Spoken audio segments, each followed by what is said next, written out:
जय हिंद। कल और परसों हम लोगों ने क्या क्या पढ़ा था? कल और उसके पहले वाली क्लास में हम डिजास्टर मैनेजमेंट भी पढ़ चुके हैं और कल हमने क्या पढ़ा था? हाइजीन एंड सैनिटेशन, और उसमें हमने पर्सनल और कैंप हाइजीन के बारे में पढ़ा था। अब ये एक और विषय बहुत इम्पोर्टेंट है, खास तौर से आप लोगों के लिए, क्योंकि आप सभी गर्ल्स हैं। तो सोशल सर्विस के अंदर ये टॉपिक आता है और टॉपिक क्या है? Protection of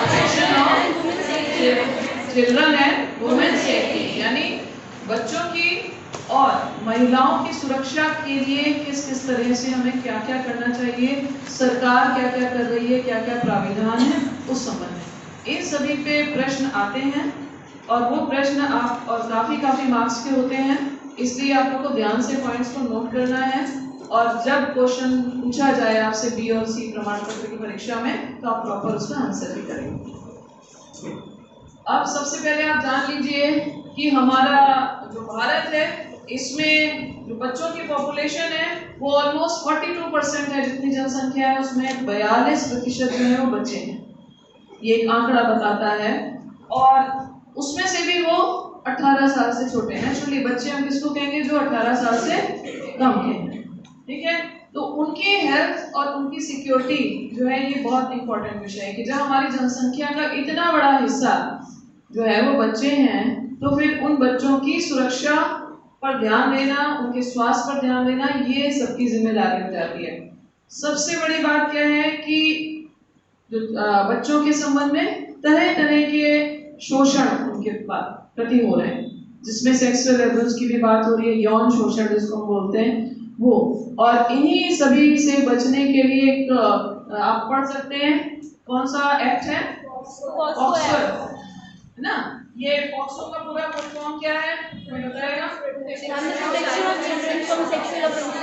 protection of children from sexual offence.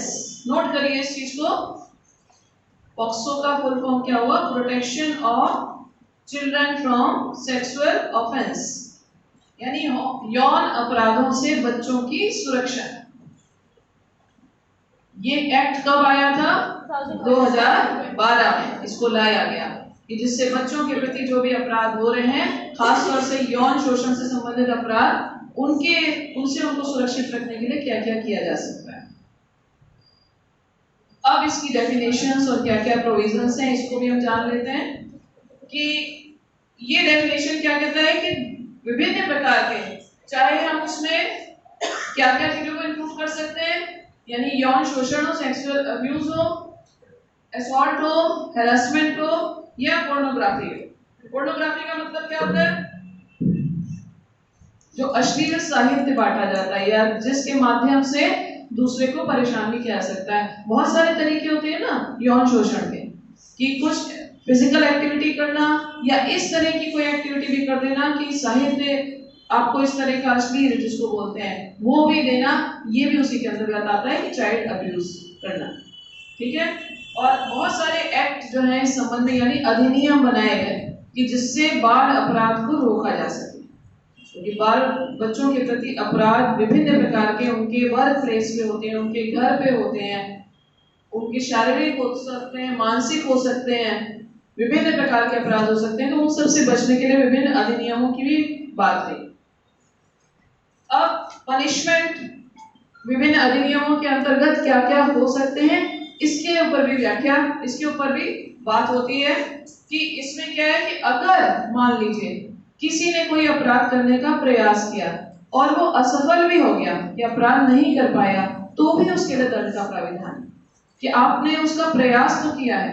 इसलिए ये आप लोग को ये सब जानना क्यों जरूरी है? क्योंकि आप लोग जरूर 18 के आसपास के या 18 से ऊपर के हो गए, लेकिन आप किसी भी बच्चे के प्रति अगर कोई अपराध हो रहा है तो उसको सुरक्षा प्रदान तब करवा सकते हैं या उसको उसके अधिकारों के प्रति तब जागृत कर सकते हैं ना कि वो इसके खिलाफ कोई कार्यवाही करे जिससे उसका जीवन सुरक्षित रहे, जब आपको स्वयं बताओ। तो इसलिए आपको पता होना चाहिए कि बाल अपराध या यौन शोषण के संबंध या बाल शोषण के संबंध में किस किस तरह के अधिनियम है और किस लेवल पे अगर कोई अपराध करने की कोशिश करता है या कर देता है तो दोनों ही स्थितियों में उसको दंड मिल सकता है।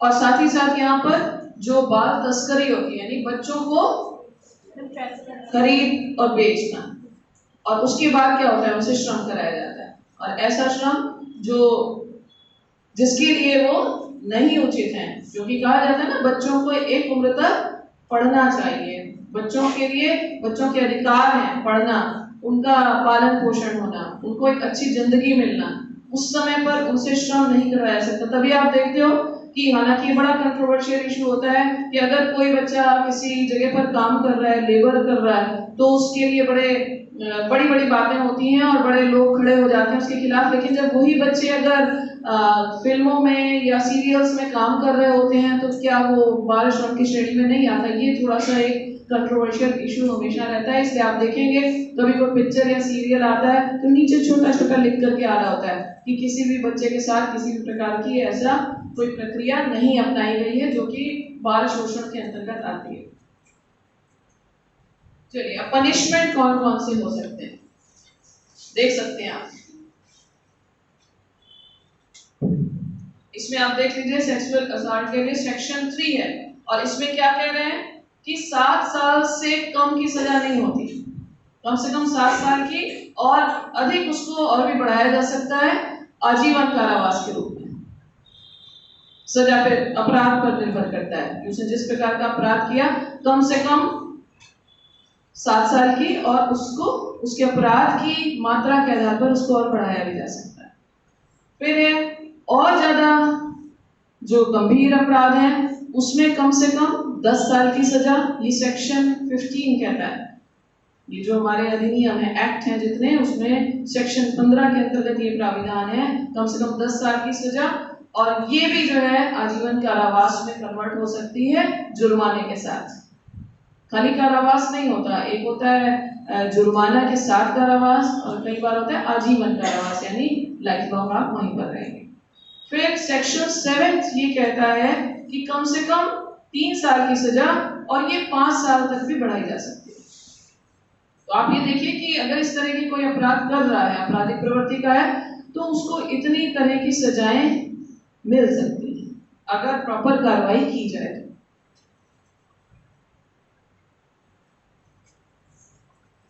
अब देखिए किस किस तरह से होता है method for reporting and recording, कि बच्चे की जो उसकी निजता है, कॉन्फिडेंशियलिटी का मतलब क्या होता है, बहुत उसको पब्लिक नहीं करना है, उसको हमेशा ध्यान में रखा जाता है, और प्रोटेक्शन के साथ उसकी जितनी भी जो भी कार्रवाई होती है, क्योंकि कार्रवाई होनी है तो गवाही होगी, उसके जितने अपना उसका स्टेटमेंट है वो रिकॉर्ड होगा, तो वो सब करते समय भी कुछ बातों का ध्यान रखना आवश्यक है। इसमें मीडिया को आप जानते हैं कि हमेशा इस बात के लिए कहा जाता है कि बच्चे की आइडेंटिटी जो है वो पब्लिक में नहीं आनी चाहिए, क्योंकि हमारे समाज की कुछ इस तरह की संरचना है ना कि अगर एक बार किसी के ऊपर कोई इस तरह की आपराधिक गतिविधि हो जाती है, कार्रवाई होती है, तो उल्टा हमारे समाज का प्रभाव है कि जिसने किया हम उसके प्रति, क्योंकि उसको जानते नहीं तो उसको तो कुछ नहीं कहते, लेकिन जिसके ऊपर हुआ है, चाहे वो वुमेन हो या चाइल्ड हो, हम लोग उसके ऊपर तरह तरह के आक्षेप आरोप लगाने लगते हैं। तो ये भी एक चीज है, और साथ ही साथ वो बच्चा जब जिधर से गुजरेगा, या वो अगर हम महिलाओं की भी बात करें जिधर से गुजरेगी, तो हर कोई उसको विचित्र प्रकार की नजरों से ना देखे, इसलिए ये खास तौर से किया गया, और ये हमें करना भी नहीं चाहिए। अपराध जिसने किया है उसको शर्म आनी चाहिए, उसको सीखना चाहिए, जिसके प्रति हुआ है वो तो कहीं से भी इस बात के लिए अधिकारी नहीं है ना कि उसको लोग उंगली उठाएं उसके ऊपर। तो ये चीजों को भी हमें समाज से हटाने की कोशिश करनी है। फिर है स्पीडी ट्रायल, यानी जल्दी से जल्दी हो। हालांकि बड़ी विडंबना है कि कितना भी ज्यादा हमारे अधिनियम हो गए हैं, लेकिन कोई भी अपराध होता है तो उसके बाद इतने लंबे समय तक उस पर कार्रवाई चलती रहती है कि वो जो वाकई विक्टिम है वो बहुत तरह के मानसिक, जिसको कहा जाए दबाव से और सामाजिक दबाव से गुजरता रहता है। उसकी मानसिक स्थिति आप सोच सकते हो कि अगर किसी के प्रति अपराध हुआ है तो क्या क्या हो सकता है। इसलिए कोशिश ये है कि वो जल्दी से जल्दी स्पीडी ट्रायल्स हो, और 30 डेज के अंदर उसके सारे स्टेटमेंट है वो रिकॉर्ड कर दिए, 30 दिन के अंदर, ठीक है। और स्पेशल कोर्ट भी उस संबंध में बनाने का प्राविधान है। स्पेशल कोर्ट्स बनाए जाएं जिसमें जल्दी से जल्दी ये कार्रवाई हो सके। फिर जो स्पेशल जुवेनाइल यूनिट है पुलिस की, वो उसको भी ये कहा जाता है कि मैटर जल्दी से जल्दी रिकॉर्ड करे और 24 आवर्स के अंदर यानी 24 घंटे के अंदर वो कंप्लेन रिकॉर्ड हो जानी चाहिए। कई बार होता है ना कि एफआईआर रिकॉर्ड होने में ही बहुत टाइम लग जाता है, बहुत सारी गतिविधियों में, आपराधिक गतिविधियों में। तो ये सब प्राविधान है, हमें प्राविधान पता होंगे तब हम कहीं जाके इस बात के लिए खड़े हो सकते हैं या कह सकते हैं ना कि नहीं ये प्राविधान है, आपको ये करना होगा। हमें पता ही नहीं है तो सामने वाला हमें कुछ भी कह देगा, हम उसको मान करके चले आएंगे। ठीक है, नेक्स्ट रिपोर्टिंग और रिकॉर्डिंग के एविडेंस में अभी और चीजें भी इसमें क्या है, बच्चे के जब स्टेटमेंट रिकॉर्ड हो रहा हो तो ये होना चाहिए कि उसके घर पे हो, उसको पुलिस स्टेशन या थाने पे ना बुलाया जाए, क्योंकि बच्चे की एक मानसिक स्थिति, जब बच्चा मतलब 18 साल से छोटा है तो वो इस तरह के माहौल में घबराए ना, इसलिए उसका स्टेटमेंट कहाँ रिकॉर्ड होना चाहिए, उसके घर पे, और या फिर उसकी चॉइस पे, जहां पर वो चाहता है वहां। उसकी चॉइस पर निर्भर करता है, ये जो स्टेटमेंट रिकॉर्ड कर रहे हैं उनकी चॉइस पर निर्भर नहीं करता है। और साथ ही साथ एक वुमेन ऑफिसर उसके साथ होना चाहिए, एक वुमेन पुलिस ऑफिसर होना चाहिए जो किस रैंक से नीचे नहीं होगा, क्या लिखा है, सब इंस्पेक्टर रैंक से नीचे नहीं होगा। ठीक है, और उसी के साथ पुलिस स्टेशन में रात भर बच्चे को नहीं रखा जा सकता, ये ध्यान रखिए, पुलिस स्टेशन में रात भर बच्चे को नहीं रखा जा सकता। फिर तीसरा क्या है, बच्चा घबरा ना जाए, क्योंकि यूनिफॉर्म पुलिस इन सबका हमारे ऊपर कुछ अजीब तरीके का एक मानसिक प्रेशर रहता है, तो इसलिए यूनिफॉर्म में नहीं होना चाहिए जब बच्चे का स्टेटमेंट रिकॉर्ड किया जा रहा है। आप लोग देखते हो कई बार वो लोग पुलिस वाले, अपने पिक्चरों में भी देखा, अदरवाइज भी मालूम है, सीआईडी वगैरह क्या करते हैं, होते पुलिस के लेकिन सब यूनिफॉर्म में नहीं होते और आपके बीच में ही घूम रहे होते हैं, आपको पता भी नहीं होता, और वो सारी चीजों का स्टेटमेंट या अपने ऑब्जर्वेशन के आधार पर अपनी रिपोर्ट बना भी लेते हैं। तो बच्चा घबराए ना, इसलिए ये। उसके बाद बच्चे ने जो बताया है वो ही रिकॉर्ड होना चाहिए। ठीक, और लास्ट क्या है, अगर जरूरत पड़े ट्रांसलेटर की, क्योंकि मान लीजिए बच्चा किसी दूसरी भाषा को जानता है और जहां पर ये अपराध हुआ है वहां पर दूसरी भाषा का इस्तेमाल होता है, यानी किसी स्टेट, दूसरी स्टेट में कहीं हमें यहाँ कोई अपराध हो गया है तो वहां पर बीच में ट्रांसलेटर की भी जरूरत पड़ती है जो हमारी भाषा को कन्वर्ट कर सके। तो बच्चा अगर किसी और भाषा में बात कर रहा है तो वहां ट्रांसलेटर भी होना चाहिए। नेक्स्ट क्या है, एक स्पेशल एजुकेटर या कोई ऐसा जानकार व्यक्ति होना चाहिए कम्युनिकेशन के लिए, अगर चाइल्ड जो है वो दिव्यांग है। बच्चा अगर दिव्यांग है, प्रॉपर अपनी बात को कम्युनिकेट नहीं कर पा रहा, तो कोई ऐसा व्यक्ति होना चाहिए साथ में जिससे बच्चा फैमिलियर, जिसको बच्चा जानता है, तभी वो उसको अपनी बात कह पाएगा और वो कम्युनिकेट कर पाएंगे स्टेटमेंट रिकॉर्डिंग के लिए कि बच्चा क्या अपराध बता रहा है, कि उसके साथ क्या हो।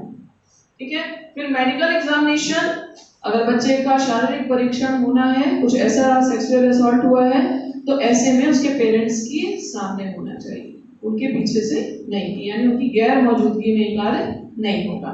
फिर अगर बच्ची है, वो बच्चे की जगह लड़की है, महिला है, तो फिर मेडिकल एग्जामिनेशन कोई ना कोई महिला डॉक्टर के द्वारा ही होना चाहिए, ये भी एक प्रावधान है। ठीक है, फिर जो ट्रायल, अगर मान लीजिए जब रिकॉर्डिंग हो रही है उसकी स्टेटमेंट की और बाकी चीजें पूछी जा रही हैं, उसमें लंबा समय लग रहा है, तो बीच बीच में ब्रेक भी देना चाहिए। लगातार आप एक चीज को करते रहोगे और करते रहोगे तो बच्चे का बाल मन होता है, उस पर दबाव पड़ सकता है, इसलिए ये है कि ट्रायल के दौरान आपको बीच में ब्रेक भी देना चाहिए। फिर है बार बार उसको नहीं बुलाना चाहिए, एक बार हुआ फिर बार बार बुलाया जा रहा है एक ही चीज के लिए, तो जब बार बार रिपीटेडली कोई चीज होती है तो फिर क्या होगा, बच्चा इरिटेट हो जाएगा और एक समय के बाद वो सरेंडर कर देगा कि अब मुझे नहीं करना है, भागने की कोशिश करेगा। तो इसलिए वो चीज भी नहीं होनी चाहिए। और कोई भी एग्रेसिव क्वेश्चन, यानी कुछ इस तरह के, जैसे कई बार होता है प्रोवोक करने वाले क्वेश्चन, कि इस तरह से किया जाए कि बच्चा जो है वो परेशान हो जाए, तो ऐसा कोई भी एग्रेसिव क्वेश्चंस वगैरह बच्चों के सामने नहीं करने चाहिए। उनसे उनकी तरह से बात करके स्टेटमेंट को बाहर निकालने का प्रयास करना है। अब चाइल्ड अब्यूज, फिर से हम उसी पर आते हैं, ये सारे एक्ट तो हो ही गए, लेकिन क्या क्या हो सकता है ये इसमें देखिए, फिजिकल और इमोशनल यानी फिजिकल तो क्लियरली समझ में आ रहा है, इमोशनल यानी हम बार बार, जैसे एक चीज क्या होती है कि बच्चों के ऊपर लगातार ये प्रेशर होता है पेरेंट्स का भी, कि कई बार वो जो बनना चाहते हैं नहीं बन पाए तो वो बच्चे के ऊपर बनाने का दबाव। फिर अगर बच्चा 99% भी लाया है तो दूसरे का, शर्मा जी का बच्चा 99.99 लाया, तुम्हारा कम क्यों आया। ये कहीं बच्चे पर क्या करता है, इमोशनल दबाव डालता है, संवेगात्मक दबाव उसके ऊपर डालता है। बच्चा बहुत अच्छा है लेकिन हर उसकी क्वालिटी की जांच बच्चा कितना अच्छा है इसकी जांच हमेशा नंबरों से नहीं होती। वो किस तरह से और भी चीजों में हो सकता है, वो किसी फील्ड में उससे भी बेहतर हो, पढ़ाई से ज्यादा अच्छा हो, तो इसलिए केवल उस आधार पर उसका असेसमेंट करना ये उचित नहीं है। और इल ट्रीटमेंट का मतलब होता है कि इसी तरह से बार बार डांटना, मारना, ये बच्चों के प्रति अगर किया जा रहा है ये भी चाइल्ड अब्यूज के अंतर्गत आता है। फिर नेग्लेक्ट और नेग्लिजेंस, कि कई बार क्या होता है पेरेंट्स दोनों वर्किंग है और कोई उन पे ध्यान ही नहीं दे रहा, बच्चे की कोई समस्या है वो बेचारा बार बार कह रहा है मेरी सुन लो, अगला कह रहा है अभी बाद में सुनेंगे, अभी शाम को सुनेंगे, अभी मैं ऑफिस में बिजी हूँ, अभी मेरी ये मीटिंग है वगैरह वगैरह। तो ये क्या हुआ, कहीं हम उसको बच्चे को नेग्लेक्ट कर रहे हैं, ये भी चाइल्ड अब्यूज के अंतर्गत ही आता है। और साथ ही साथ अन्य और भी तरीके हो सकते हैं एक्सप्लॉयटेशन के, यानी उसके शोषण के। तो इसके उसमें क्या होता है कि इन सब का असर किस पे पड़ता है, बच्चे के स्वास्थ्य पर। अगर ये सारी चीजें उसके साथ हो रही हैं, मान लीजिए फिजिकल कुछ असॉल्ट हुआ है तो वो डरा सहमा सा रहेगा, वो किसी से बात नहीं कर पा रहा, पेरेंट्स उसकी सुन नहीं रहे, उसको इल ट्रीट कर रहे हैं, उसके साथ प्रॉपर बिहेवियर नहीं हो रहा, उसके ऊपर पीयर ग्रुप का प्रेशर है, तो ये सारी चीजों का असर किस पर होगा, उसके स्वास्थ्य पर जाकर के पड़ेगा। और साथ ही साथ सर्वाइवल, अगर स्वास्थ्य पे पड़ा है तो नेचुरल सी बात है उसके जीवन पर पड़ेगा, कि वो किस तरह से, वो क्यों, कई बार इतना ज्यादा प्रेशर होगा तो कहेगा कि मेरी जरूरत ही क्या है यहाँ पर, यहाँ किसी को मेरी जरूरत नहीं। कई बार आप बच्चों को देखिए ऐसे बातें बोलते हुए नजर आते हैं, बहुत छोटे होते हैं उनको समझ ही नहीं होती, लेकिन फिर भी ये बात मुझसे निकाल देते हैं, मेरी यहाँ किसी को जरूरत नहीं है। तो कहीं ना कहीं उसके बाल मन पे कुछ ना कुछ तो ऐसे छींटे पड़े हैं जिस वजह से वो ये बात बोल रहा है। तो ये नहीं होना चाहिए। और साथ ही साथ उसका डेवलपमेंट, उसके विकास पर भी प्रभाव पड़ेगा और उसकी डिग्निटी पर। कि एक होता है कि बच्चा सेंस ऑफ डिग्निटी के साथ ये होता है ना कि हाँ हमारी भी एक पहचान है, मेरी भी एक जगह है इस समाज में, इसके साथ बड़े होते हैं ना हम सब। आप सब ऐसे तो नहीं है ना कि बस हम यूं ही एक भीड़ है, हमारे घर में, हमारे समाज में, हमारे परिवार में, हमारे स्टेट में, हमारे नेशन में हमारी कोई तो पोजीशन है, हम कहीं तो कंट्रीब्यूट कर पा रहे हैं, ये हमारे अंदर एक सेंस होना चाहिए या नहीं, होना चाहिए या नहीं। थोड़ा इंटरैक्टिव रहिए, अगर कुछ नहीं समझ में आ रहा तो पूछ सकते हैं, लेकिन इंटरैक्टिव फॉर्म में रहिए, ठीक है। उसके बाद जो व्याख्या है वो ऑलरेडी हम आपको बता चुके हैं। ये आज के समय पर जो बाल अपराध की बात है, या चाइल्ड अब्यूज की बात है, बाल शोषण की बात है, ये केवल एक देश की बात नहीं, ये ग्लोबली प्रॉब्लम, सब जगह पर ऐसा ही हो रहा है कहीं ना कहीं बच्चों के साथ। तो इसलिए किसी एक रिलीजन के साथ नहीं हो रहा, किसी एक स्टेट में नहीं हो रहा, किसी एक कास्ट के साथ नहीं हो रहा, ये कहीं भी हो रहा है, किसी के भी साथ हो रहा है। तो अब कहीं भी हो रहा है, किसी के भी साथ हो रहा है, तो यानी ये ग्लोबल प्रॉब्लम है, तो सॉल्यूशन तो चाहिए ही चाहिए, ठीक है। तो नेक्स्ट क्या है कि स्टैटिस्टिक्स जो है वो हमको दिखते काफी ऊंचे हैं अपराध के, इसलिए चाहे वो मेंटल हो, फिजिकल हो या दोनों हो, उन सब के उसमें हम देख रहे हैं कि ये इसकी मात्रा जो है अपराधों की काफी ज्यादा है, इसलिए इस पे काम करने की जरूरत है। अब चाइल्ड अब्यूज इन इंडिया की अगर हम बात करें तो ये एक नेशनल स्टडी यानी राष्ट्रीय स्तर पर एक परीक्षण हुआ और 2006 में हुआ, ठीक है। और उसमें ये महिला और बाल कल्याण मंत्रालय जो है उसके द्वारा किया गया, और उन्होंने ये देखा कि 5 से 12 साल के ग्रुप के जो बच्चे हैं वो सबसे ज्यादा रिस्क पर हैं, जिनके साथ अपराध ज्यादा हो रहे हैं। कितने साल से कितने साल तक के, 5 से 12 साल के अंदर के जो बच्चे हैं वो हाई रिस्क पर हैं, कि उनके साथ ये चाइल्ड अब्यूज जो है वो ज्यादा हो रहे हैं।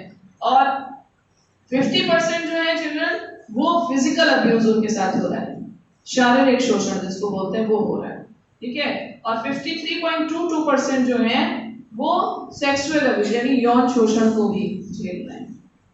क्योंकि ऐसा नहीं है कि केवल बालिकाओं के साथ होता है, बालकों के साथ भी होता है। अगर आपने ये देखा हो कि जो ये गंज में, अपने गोमती नगर में आपने देखा होगा, जो एक जिन लोग के ऊपर तेजाब डाले गए और उन्होंने अपना एक बना रखा है रेस्टोरेंट, वहां पर केवल महिलाएं नहीं हैं बल्कि वहां पर पुरुष भी हैं, उनके साथ भी असॉल्ट होता है। हम लोग की एक मानसिक इस तरह की स्थितियां बन गई ना कि हमें लगता है अपराध केवल महिलाओं के प्रति होते हैं, पुरुषों के प्रति भी होते हैं, बालकों के प्रति भी होते हैं।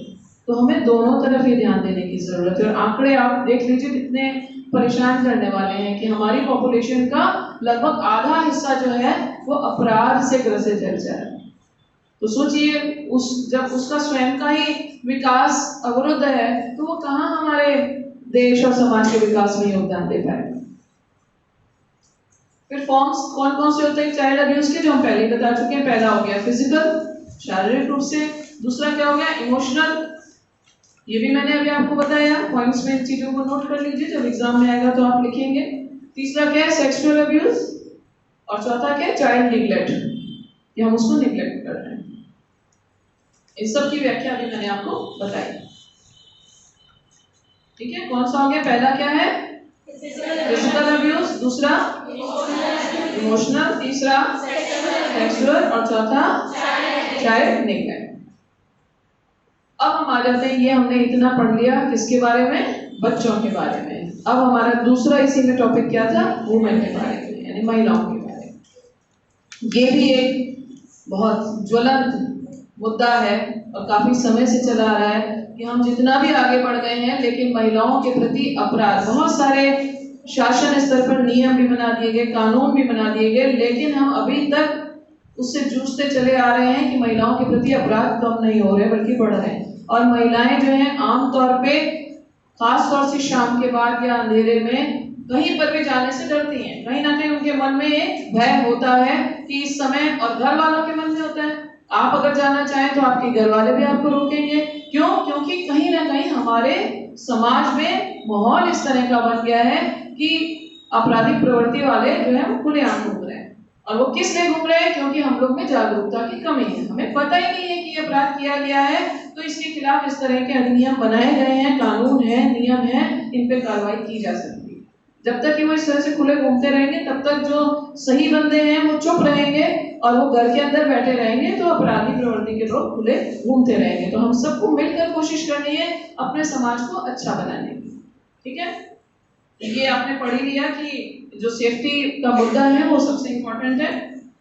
अब कौन कौन से टिप्स हैं जो महिलाओं को अपनी सुरक्षा के लिए ध्यान में रखने चाहिए, जो हम लोग इग्नोर करते हैं आमतौर पे। उसमें सबसे पहला क्या है, सेल्फ डिफेंस, यानी आत्मसुरक्षा। आत्मसुरक्षा के जो छोटे छोटे टिप्स हैं उसको हमेशा ध्यान में रखना चाहिए। और आत्मसुरक्षा केवल बालिकाओं के लिए नहीं, मेरे हिसाब से तो बालकों के लिए भी बहुत जरूरी, सबको आत्मसुरक्षा आनी चाहिए। और आत्मसुरक्षा के लिए कहीं ना कहीं आपको मालूम है, जैसे यूएसी जिसको बोलते हैं अनआर्म्ड कॉम्बैट, बिना हथियारों की लड़ाई, उसके लिए तैयार रहना चाहिए। उसके लिए आपको फिजिकली स्ट्रांग होने की जरूरत है। कल हम लोगों ने हाइजीन एंड सैनिटेशन पढ़ा कि आपकी फिजिकल और मेंटल हेल्थ स्ट्रांग होगी तो ऑटोमेटिकली आप बहुत सारी प्रॉब्लम्स के साथ दो चार हो सकते हो, लेकिन आपकी वो दोनों हेल्थ ही जो है वो अफेक्टेड है तो आप कुछ नहीं कर सकते। ठीक है, तो अब आपको अपनी आत्म सुरक्षा के कुछ चीजें आनी ही चाहिए कि आप मार्शल आर्ट सीखें, आप जूडो कराटे थोड़ा बहुत सीख लेते हो। और कभी कभी इस तरह का भी होता है आपको कुछ भी नहीं आता मान लीजिए, लेकिन अंदर से कॉन्फिडेंस तो इतना होना चाहिए ना, मान लीजिए आप कहीं जा रहे हैं और सामने से कोई आ रहा है और लग रहा है कि कुछ कर सकता है, तो आपको अपने फेशियल एक्सप्रेशन ऐसे बनाने चाहिए कि ऐसा ना लगे कि आप डरे हुए हैं। कई बार क्या होता है कि कोई नहीं भी हिम्मत कर रहा होगा तो आपके चेहरे का डर इतना ज्यादा उसको दिख जाता है कि लगता है इसके साथ तो कुछ भी किया जा सकता है, कुछ नहीं कर पाएगी। तो पहली बात तो डरना नहीं है, डरने की क्या जरूरत है, आप क्या अपने आप में इतने एफिशिएंट नहीं हो कि आप अपनी सुरक्षा कर सको, कर सकते हो, लेकिन अंदर से भी हौसला चाहिए। ठीक है, और उसके बाद अगर सामने से कोई ऐसा मान लीजिए दौड़ता हुआ चला रहा है तो आपको उससे ज्यादा तेज आवाज से चीख करके उसकी तरफ बढ़ना चाहिए। क्योंकि जब आप ये कोशिश करना, कभी भी ऐसे नहीं कर देना कि हाँ किसी से भी आप चलते फिरते सड़क पे शुरू हो गए, आपस में ये प्रैक्टिस आप कर सकते हो कि आप नॉर्मली जा रहे हो और अचानक किसी ने बहुत तेज आवाज में चीखा तो सामने वाला ऑटोमेटिकली क्या होगा, एकदम से डिस्टर्ब हो ही जाएगा। उसने एक्सपेक्ट ही नहीं किया होगा। आप सीधे बैठे होते, कोई आके आपके कान में, अक्सर बच्चे खेल खेलते हैं ना, हम लोग बचपने में, आके कान में क्या होता है, चीखते हैं। चीखते तो क्या होता है, बंदा जिसके कान में चीखते नॉर्मल रहता है, हिल जाता है ना। यही काम सामने वाले के साथ करो, हिला दो उसको, उसकी वहीं पे हिम्मत टूट जाएगी। और नहीं है तो एक और चीज है, पहले तो हम लोग के एनसीसी के सिलेबस का हिस्सा था, लेकिन अनफॉर्चुनेटली अभी फिलहाल नहीं है, कि उसमें अगर सामने से कोई कुछ कर रहा है तो कुछ चीजों को ध्यान में रखना है कि आपके पास है बहुत कुछ, ये है, ये कोनी बहुत स्ट्रांग होती है, इसको आप कहीं भी, उसके नाजुक अंग कौन से होते हैं शरीर के हमारे, आंख है, नाक है, कान है, आप अपनी दोनों आंखें अगर सीधे, दोनों उंगलियां उसकी आंखों में घुसा दो, उसके आगे कुछ कर ही नहीं पाएगा। अब ये प्रैक्टिस आपस में नहीं करनी है हंसी मजाक, ये आपको केवल टिप्स दिए जा रहे हैं in case of any emergency. आपके पास आपका शरीर तो है ना, बाकी चीजें कह लीजिए, आजकल बहुत सारी चीजें कही गई है कि आपके पास होनी चाहिए। सेफ्टी पिन आप दुपट्टे में लगाए हुए हो, तुरंत प्रिकॉशनरी अपना चलते चलते सेफ्टी पिन उठा के हाथ में रख लो और खुला रखो, धप से किसी को पिन चुभेगी उसके बाद वो बचेगा, वो थोड़ी देर तो बिलबिलाएगा, जब तक बिलबिलाए भाग लो। ये सेफ्टी टिप्स है, इसमें ये वो नहीं है कि हम भाग खड़े हुए मैदान, ये समझदारी नहीं होती है कि आ बैल मुझे मार। अगर हमको दिख रहा है सिचुएशन कुछ ऐसी होने वाली है तो हम प्रिकॉशंस क्या क्या कर सकते हैं। पहली बात तो कि ऐसा चेहरे का मुद्रा बनाओ कि सामने वाला पहले ही घबरा जाए कि नहीं भाई ये तो कुछ भयानक सा सामने से रिस्पॉन्स मिल सकता है हमको। और अगर फिर भी वो वाली नौबत आ जाए तो फिर अपने घुटने से उठा करके उसके पैरों के बीच में जोर से मारो, ऑटोमेटिकली ढेर हो जाएगा। किसी दिन आपकी प्रैक्टिस थोड़ी सी कराएंगे किस समय कि कैसे हम लोग इस तरह की कोई इंसिडेंट हो रहा है तो उससे बच सकते हैं। तो ये छोटे छोटे सेफ्टी टिप्स हैं, इसको आपने ध्यान में रखना है। और उसके साथ ही ये है कि कुछ अगर दिख रहा है किसी ऐसी जगह पर आप जा रहे हैं, पहली बात तो किसी सुनसान जगह पर और किसी अनजान के साथ नहीं जाना चाहिए। किसी ने भी कह दिया कि हमें वो जगह पता है, हम आपको ले जाते हैं, आप चल पड़े, नहीं, ये किसी को भी नहीं जाना चाहिए, चाहे वो बालक हो या वो बालिका हो। अनजान के साथ जाना है, अपराध को न्योता देना है, नहीं जाना चाहिए। आप जाइए तो बड़ी में जाइए, बड़ी भेड़ में जाइए, आपके साथ कोई ना कोई होना चाहिए, कम से कम एक बंदा, और तब आप जाने की कोशिश। और अगर वो ज्यादा है तो दो भी मत जाइए, क्योंकि उसमें भी आप न्योता दे रहे हैं अपराध को। कोई ऐसी अनिवार्यता नहीं होती है, आप जो काम ऐसा है करने जा रहे हैं थोड़ा रुक के जाइए, घर वालों के साथ जाइए अगर उस समय सिचुएशन नॉर्मल नहीं लग रही तो। और अगर कुछ ऐसा होता है कि कुछ ऐसा दिख रहा है तो जल्दी से जल्दी, किसी सुनसान जगह आप जा रहे हैं और लग रहा है कुछ हो सकता है, तो तेजी से दौड़ के या तेज कदमों से आपको ऐसी जगह पर तुरंत आ जाना चाहिए जहां पब्लिक है। उस सुनसान जगह को क्रॉस करना चाहिए जल्दी से जल्दी, क्योंकि वो सुनसान जगह इनवाइट कर सकती है किसी अपराध को। तो आपको कोशिश क्या करनी, सेफ्टी प्रिकॉशंस हैं इसमें, कहीं भी ये नहीं है कि हम घबरा गए हैं और हम भाग खड़े हुए। हमको से पहले क्या होता है, हमारी सेफ्टी और सिक्योरिटी प्रायोरिटी पर है, हमें उसको ध्यान में रखना है। क्या होता है, प्रिकॉशन इज बेटर देन, तो पहले हम होने क्यों दें, उसके बाद उसके साथ झगड़ा करने जाए, होने की नौबत ही ना आने दें। तो लग रहा है कहीं कुछ हो सकता है तो उससे बचने के लिए जो तरीके हो सकते हैं हमें वो सब करने चाहिए। आमतौर पे देखिए एक चीज ये भी है कि आजकल ये जो बाल हम लोग के बहुत सारे जो बहुत लंबे लंबे और जुल्फें खुली होती है, तो कई बार क्या होता है सामने वाला जब आपके साथ अपराध करने की कोशिश करता है तो बाल अगर उसके हाथ में आ गए फिर आप कुछ नहीं कर पाओगे, क्योंकि आपका एक बाल भी खिंचता है तो आपको कष्ट होता है ना। तो ये सब प्रिकॉशंस रखने वाली बात है। आमतौर पे आजकल बड़ी अच्छी बात हो गई कोविड और उससे पहले भी कि बच्चियां बाहर निकलती हैं तो वॉट एवर द रीजन आप लोग सब कवर कर लेते हो। समझ गए मेरी बात को, है ना? तो आप कवर करके रहते हो तो ये एक सेफ्टी ऑटोमेटिकली आपकी हो जाती है। नहीं तो ये कोशिश करनी चाहिए कि जब आप इस तरह की जगह पर जा रहे हैं, खास तौर से अननोन प्लेसेस पर जा रहे हैं, तो इस तरह की चीजें ना हो जो सामने वाले को आपको कोई मौका दे दें, आप उनको कोई मौका दे दें, ठीक है? क्योंकि बाल पकड़ में आते ही आप छूट जाओगे, बिल्कुल आपके हाथ पैर काम करना बंद कर देंगे, फिर आप उसी को बचाने की कोशिश करोगे। एक भी बाल का पूरा ऐसे पकड़ लिया तो फिर आपको सरेंडर करना ही पड़ेगा। ये सारी चीजें आपको ध्यान रखनी है। ये इसी में यही सब लिखा है। और अपने फिजिकल पावर भी जो मैंने आपको पहले ही बताया कि घबरा रहे हैं हम, ये नहीं दिखाना है। आप कमजोर हो, वो सुना है ना, कोमल है कमजोर नहीं तो आगे क्या है, शक्ति का नाम ही नारी है, जग को जीवन देने वाली, मौत भी तुझसे आनी है।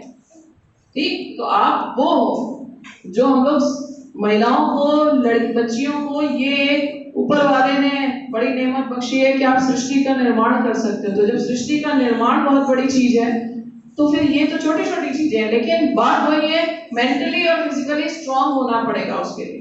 खाली कहने से नहीं होगा। ये चीजें कहावतें बहुत अच्छी लग रही है, बोलने में भी अच्छी लगती हैं, लेकिन करने के लिए थोड़ी क्या चाहिए, स्ट्रेंथ चाहिए। वो होनी चाहिए फिजिकल स्ट्रेंथ और मेंटल स्ट्रेंथ। फिर क्या है, आपको किसी भी, खास तौर से ये जो आजकल पंगे होते हैं साइबर क्राइम के, इंटरनेट पे किसी से भी जुड़ गए, किसी ने अपनी अच्छी सी फोटो लगा दी, साइबर स्पेस पे आप जुड़े हुए हैं, जाने कल्पना के जगत में आप घूम रहे हैं, लोगों से दोस्ती कर रहे हैं, ये दोस्ती बहुत भारी पड़ती है। ये दोस्ती नहीं करनी। अनजान को अपने ग्रुप में नहीं जोड़ना, अनजान के साथ ग्रुप में नहीं जुड़ना। ऐसी कौन सी आफत है, मुझे समझ नहीं आता कि आपके पास अपने परिवार है, अपना रिश्तेदार है, अपने क्लासमेट्स हैं, कुछ अपने बचपन से लेकर अभी तक के मित्र हैं, क्या कम पड़ जाते हैं कि हमें और क्योंकि आजकल ये भी एक दिक्कत हो गई ना कि हमारे उसमें कितने ज्यादा फ्रेंड्स जुड़े हैं। मेरे 10 तो तेरे 12 कैसे, फिर मेरे 100 तो तेरे 150 कैसे, तो मुझे भी 150 तक जाना है। उस 150 तक जाने के लिए हम किसी को भी XYZ को जोड़े चले जा रहे हैं। ये नहीं करना है। ठीक, करना है खाली नो मैम कह के नहीं जाना है। अपने प्रति अपराध ना हो, इसलिए सुरक्षा रखनी आपकी जिम्मेदारी है। ठीक है। फिर उसके बाद जो पेपर स्प्रे वगैरह हैं, ये तो आजकल बहुत सारी ऐसी चीजें हो गई हैं कि जिसको प्रिकॉशनरी अपने पास रखना ही चाहिए in case of any emergency. फिर इमरजेंसी नंबर्स आपके पास होने चाहिए। अभी आगे हम आपको बताएंगे कुछ इमरजेंसी नंबर्स होने ही चाहिए कि in case of any emergency आप किसको कॉल कर सकें। ठीक, मालूम है किसी को क्वेश्चन?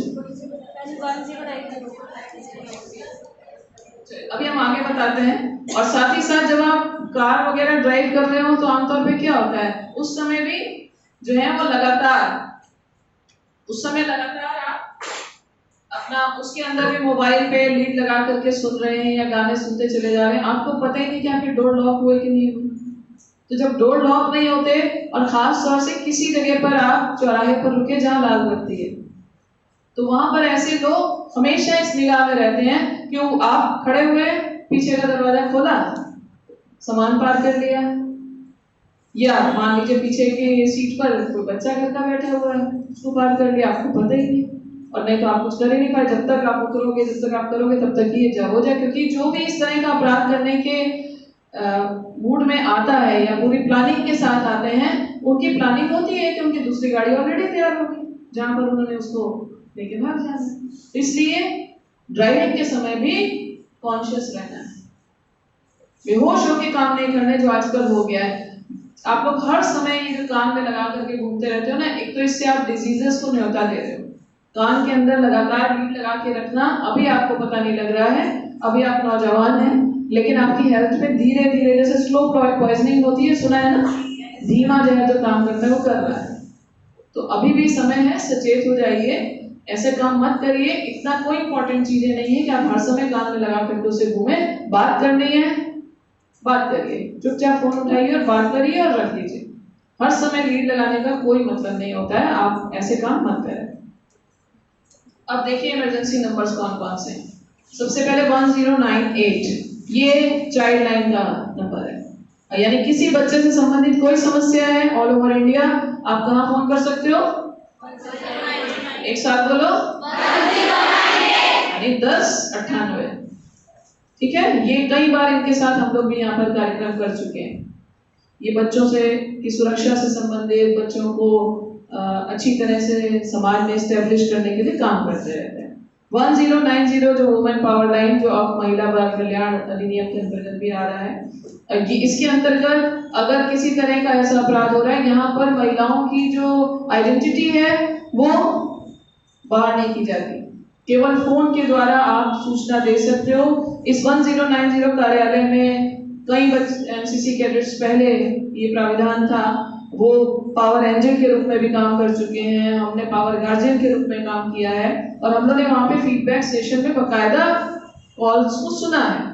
वहाँ पर यही एक प्रोविजन होता है कि पहले कोई कॉल करती है कि ये हमारे साथ दिक्कत है, ये परेशानी है, हमें इस जगह पर ये परेशान कर रहा है, अगला वहाँ से सीधे उनको कॉल करके और उनको ट्रैप करते हैं, और उसके बाद फीडबैक कॉल भी आती है कि क्या आपकी समस्या समाप्त हुई। ऐसा नहीं है कि एक ही बार में बस उन्होंने कहा उसके बाद छोड़ देते हैं, फिर फीडबैक कई बार करते हैं, 1-2 महीने तक करते रहते हैं कि क्या दोबारा वो समस्या तो नहीं हुई, अब तो ऐसी कोई समस्या नहीं है। उसके बाद वो क्लोज होता है केस। ठीक है, फिर है 181 नंबर, ये सीएम हेल्पलाइन है एक तरह से।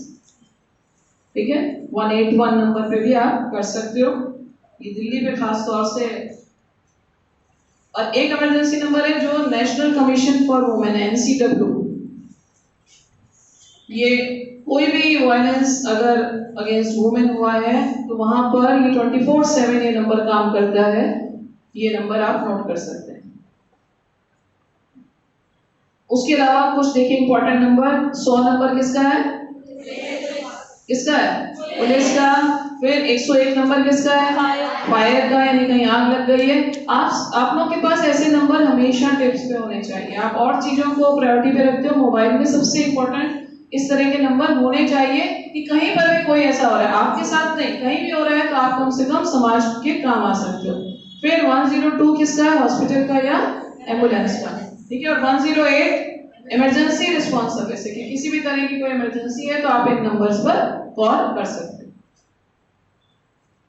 सेफ्टी लॉज बहुत सारे हैं वुमेन्स के संबंध में, बहुत तरह के हैं, इसमें से कुछ यहाँ पर आप देख सकते हैं बनाए गए हैं। लेकिन यहाँ पर यह भी एक ध्यान देना है कि बहुत सारे नियम तो बनाए गए महिलाओं की सुरक्षा के लिए बनाए गए, लेकिन कई बार महिलाओं के द्वारा ही उसका दुरुपयोग होने लगता है, तो ऐसे में फिर स्थितियां बड़ी खराब हो जाती हैं। इसीलिए उस पर निर्णय लेने में भी बड़ी देर हो जाती है, विलंब होता है, क्योंकि महिलाएं स्वयं उनका दुरुपयोग करने लगती हैं। तो ये सब नहीं करना है। उसमें हिंदू विडोज रीमैरिज एक्ट है, ये 1856 का, आप इसमें पढ़ सकते हो कि यानी विधवाओं का पुनर्विवाह, क्योंकि पहले ये सब नहीं था, ये अलाउ ही नहीं था हमारे समाज में, लेकिन फिर अधिनियम बनाया गया कि अगर कोई विधवा है तो पुनर्विवाह क्यों नहीं कर सकती, उसको भी समाज में जीने का हक है। फिर डाउरी प्रोहिबिशन एक्ट, ये दहेज से संबंधित है ये, और इसके संबंध में जो मैंने अभी आपसे पहले बात की, खास तौर से कि अगर किसी का मन नहीं लग रहा घर में तो वो सीधे अपराध इस तरह का आरोप लगाने लगते हैं, तो ये गलत बात है, ये आपने नहीं करना है। फिर है मैटरनिटी एक्ट, ये क्या है? मातृत्व। अब आप देखते हो कि जो भी महिलाएं माँ बनने वाली होती हैं या माँ बनती हैं, अब उनको पूरे वेतन के साथ, अगर वो नौकरी पर हैं, वो जॉब करती हैं, तो उनको पूरे वेतन के साथ अवकाश का प्राविधान है, वेतन भी मिलेगा और जो जितने दिन का अवकाश उनको ऑथराइज किया गया है वो उनको अवकाश भी दिया जाएगा, बिना वेतन के वो घर नहीं बैठेंगे। पहले ये प्राविधान नहीं था।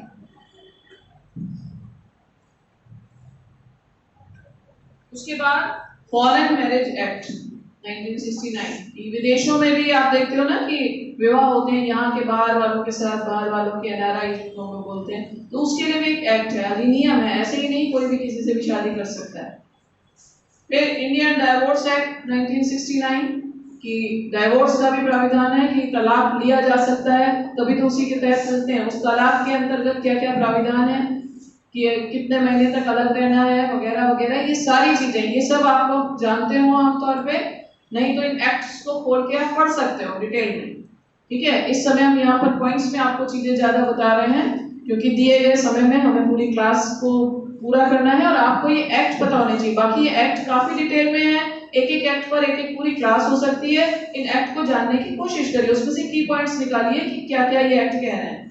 फिर मेडिकल टर्मिनेशन ऑफ प्रेगनेंसी, यानी एक समय सीमा के अंदर उसको अपने गर्भपात करवाने का भी अधिकार दिया जा सकता है, लेकिन उसके लिए भी कंडीशंस हैं, ऐसे नहीं किसी को भी मिल जाएगा। गर्भ धारण किया है तो वो उसका गर्भपात कराने के लिए भी एक नियम है, यूं ही नहीं कर सकते। जैसे आप जानते हो ना कि वो इच्छा मृत्यु, ये भी सुना होगा ना आपने, इच्छा मृत्यु के लिए भी बकायदा एप्लीकेशन लगानी पड़ती है। और इच्छा मृत्यु के भी बहुत सारे कारण होते हैं कि व्यक्ति क्यों इसके लिए करता है। उसी तरह से गर्भपात के भी बहुत सारे हो सकते हैं कि इसलिए भी कि मान लीजिए घर में जो शिशु है वो मेडिकली उसको चेक किया गया, वो पूरी तरह से नॉर्मल नहीं है, उसकी बहुत सारी दिक्कतें हैं, तो आखिर प्राविधान उसके लिए करना पड़ेगा क्योंकि वो वुमेन की हेल्थ को भी अफेक्टेड कर रहा है, तो इसलिए ये प्राविधान की जरूरत है। फिर इक्वल रिम्यूनरेशन एक्ट कि यानी कार्य स्थल पर खास तौर से एक जैसे कार्य के लिए पुरुष और महिला को एक जैसा वेतन मिलना चाहिए, ये भी एक्ट है। क्योंकि पहले ऐसा नहीं था, पहले पुरुषों को ज्यादा मिलता था और महिलाओं को उतने ही काम या उससे ज्यादा काम करने पर भी वेतन कम मिलता था। तो ये एक्ट बनाया गया कि दोनों को समान काम का समान बदला दिया जाए। फिर है मैरिड वुमेन्स प्रॉपर्टी एक्ट कि जिन महिलाओं की शादी हो गई है, क्या माता पिता की प्रॉपर्टी में उनका हिस्सा है या नहीं है, इस संबंध में पिछले दिनों बहुत डिबेट्स चली थी और उसमें भी उनको अधिकार दिया गया, तो उससे संबंधित ये अधिनियम है। फिर डोमेस्टिक वायलेंस यानी घरेलू हिंसा, घरेलू हिंसा सबसे बड़ा इशू है जिसको हम लोग हिंसा में गिनते ही नहीं है ना। बाहर की हिंसा तो दिखाई पड़ती है, लेकिन घर में डेली उनके साथ क्या हो रहा है, हर समय मारपीट हो रही है या उनको प्रॉपर उनकी डाइट नहीं दी जा रही है, वो सुबह से शाम तक, क्योंकि बाहर कोई काम करके आता है उसका तो उसको वेतन मिलता है, लेकिन जो मम्मियाँ, भाभियाँ, चाचियाँ, मामियाँ जो घर में काम करती हैं, क्या उनको कोई संडे की छुट्टी मिलती है? बल्कि संडे वाले दिन क्या होता है, सबकी फरमाइशें होती हैं कि आज तो छुट्टी का दिन है, तो आज क्या हो, आज कुछ खास हो जाए। कभी उनके लिए बहुत कम घर हैं जो सोचते हैं कि ये भी एक घर का शख्स है, इसको भी कभी अवकाश चाहिए, इसके लिए भी कभी किसी को करना चाहिए, बहुत कम सोचते हैं। तो वो एक्ट भी बनाने की जरूरत पड़ गई। डोमेस्टिक वायलेंस, और खास तौर से डोमेस्टिक वायलेंस की लोग काम भी करवाते हैं, वेतन तो मिलता ही नहीं है, एक कहा जाए कि एक डिग्निटी के साथ भी उनको नहीं देखा जाता और उसके बाद उनके साथ मारपीट होता है, तो इसलिए एक्ट की जरूरत है। फिर sexual harassment at work place, इस संबंध में भी एक्ट है कि जहाँ पे कार्यस्थल पर महिलाओं के साथ अगर इस तरह के, क्योंकि बहुत तरीके होते हैं, कई बार आपने सुना पड़ा होगा कि जो बॉस हैं वो अननेसेसरी आपको बुला रहे हैं कमरे में, महिलाओं को अकेले मीटिंग करने के बहाने बुला रहे हैं, कुछ भी नोट्स बनाने के लिए बुला रहे हैं, आपसे कोई सामान लेने के बहाने टच करने की कोशिश करें, ये सब किसमें आ जाता है, सेक्सुअल हैरेसमेंट। ये सब कोशिशें जो होती हैं, ये सब से आपको सावधान रहना है। आप काम ईमानदारी से करोगे तो इस तरह से किसी की भी हिम्मत नहीं होगी कि आपको इस तरह से सेक्सुअल असॉल्ट करने की कोशिश भी करे। ठीक है,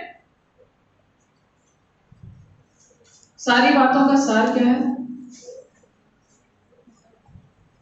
कि हमारे देश के बच्चों को प्रोटेक्शन की जरूरत है, इसलिए जो एक्ट बना है 2012 में, ये एक माइलस्टोन की तरह से काम कर रहा है और करेगा, लेकिन फिर भी जरूरत है सबको मिलकर के सहयोग करने की। अगर हम सब मिलकर के पहले तो नियमों के बारे में जानेंगे और आसपास देखेंगे कहाँ किसके साथ क्या घटित हो रहा है और वहां समझाने की भी कोशिश करेंगे, जहाँ बच्चों के साथ उनसे बाल श्रम वगैरह, चाइल्ड लेबर कराया जा रहा है, लेकिन बिना लड़ाई झगड़े के भी चीजों को कैसे सॉल्व किया जा सकता है इसकी भी कोशिश करनी है। और उसी तरह से वुमेन सेफ्टी का मुद्दा भी जो है बहुत ज्वलंत है ही है, हमेशा से रहा है। हम बहुत आगे बढ़ गए, आज तो हम चंद्रयान के माध्यम से हम कहाँ पहुंच गए, मंगल पर भी पहुंच गए, चांद पर भी पहुंच गई महिलाएं, लेकिन फिर भी स्थिति फिर वही है। आज के समय पर भी अभी भी संघर्ष चल रहा है अपनी सुरक्षा के लिए, अपराध ना हो उसके लिए। तो इसलिए हम सब मिलकर अगर कोशिश करेंगे तो एक बेहतर समाज और एक अच्छा समाज बना सकते हैं। ठीक है, एनी क्वेश्चंस? हाँ जी मैम, जैसे आपने ये बताया कि different types of apps launch किए हैं गवर्नमेंट ऑफ इंडिया ने, तो मैम इसका क्या रोल है कि हर एक इंसान तक वो चीज़ें पहुँच गई? मैम हमने ये चीज़ देखी है कि जो गवर्नमेंट है उसने ब्रेक डाउन किया हुआ है पूरी इंडस्ट्री को, बट स्टिल बहुत सारे वुमेन्स ऐसे हैं, बहुत सारे लोग ऐसे हैं जिनको इन एप्स के बारे में बिल्कुल भी नॉलेज नहीं है।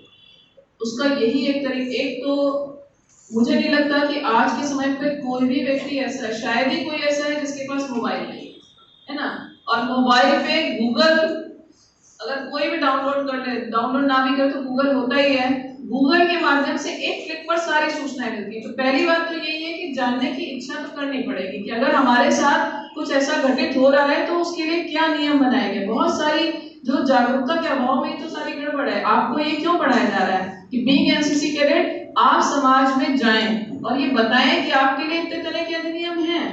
और जगह जगह पर समय समय पर बहुत सारे बड़े बड़े पोस्टर्स बैनर्स भी सरकारों के द्वारा लगाए जाते हैं, लेकिन फिर वही वाली दिक्कत है कि जिन्होंने पढ़ा लिखा नहीं उन्होंने उसको भी नहीं जाना। तो सबसे बेसिक चीज वही है एजुकेशन। साक्षर तो सबको होना ही पड़ेगा, इसके लिए तो उनको खुद जागरूक होना पड़ेगा। और अगर किसी वजह से, अब तो मालूम है प्रौढ़ शिक्षा का भी प्राविधान है कि उसमें उम्र का भी कोई वो नहीं है, एज बार नहीं है, तो इसके लिए मोटिवेट उनको होना पड़ेगा, सेल्फ मोटिवेशन, और साथ साथ बाकी लोग। और अगर कोई ऐसा है जो ज्यादा उम्र का है तो एटलीस्ट उनके घर के बच्चे उनके बिहाफ पे उनको नियम को पढ़ के बता तो सकते हैं। तो कहीं ना कहीं कोशिश तो करनी पड़ेगी। सरकारों की तरफ से कमी नहीं है ये प्रचार प्रसार के लिए, और इस समय गूगल और डिजिटल युग में तो खास तौर से एक क्लिक पे सारी सूचनाएं मिलती हैं। तो अब मुद्दा वही है कि उसके बाद आगे इसको बढ़ाना ये सबका काम है। किसी एक से नियम सरकारें बना देती हैं, लेकिन इम्प्लीमेंटेशन पार्ट तो किसको करना है? जनता को, सभी लोगों को मिलकर। तो हम सबको इन्वॉल्व होना पड़ेगा। जानकारियां हैं, अब उन्होंने ली नहीं है, लेने के लिए प्रयास तो इंडिविजुअल को ही करना पड़ेगा। हाँ जी, और कोई कुछ ऐड ऑन करना चाहेगा? क्लियर हो गया आपको? कौन सा टॉपिक पढ़ा? Protection of children and women safety. ठीक है, महिलाओं की सुरक्षा और बच्चों की सुरक्षा के संबंध की जरूरत क्या है और उस संबंध में किस किस तरह के नियम अधिनियम है जो बनाए गए हैं। तो आप सब इस चीज का ध्यान रखेंगे और कोशिश करेंगे कि अपने आसपास अपने और साथियों तक जो आपने पॉइंट्स बनाए हैं इसको आप सब तक पहुंचाएं कि ये तरह के अपराध हो सकते हैं और इस तरह के अधिनियम है जिसमें ऐसे ऐसे दंड का प्राविधान है। दंड खास तौर से बताया करिए जिससे कि जो आपराधिक प्रवृत्ति का हो वो डरे, क्योंकि जब उसको दंड का डर नहीं होता ना तब लोग बेखौफ होकर के घूम रहे होते हैं और जो जिनके साथ हुआ है वो डर के अंदर बैठे होते हैं। तो हमें माहौल को चेंज करना है। हमें क्या करना है? जिसने किया है वो डरे घर से बाहर निकलने में। हमें इस तरह का माहौल क्रिएट करना है कि नहीं करना है? तो उसके लिए कोशिश करनी पड़ेगी। यस मैम और नो मैम से नहीं होगा, उसके लिए आपको एक माहौल बनाना पड़ेगा। माहौल उस तरह से कि आप सबको ये नियमों की जानकारी दें। ठीक है, चलिए आज की क्लास यही खत्म करते हैं। जय हिंद।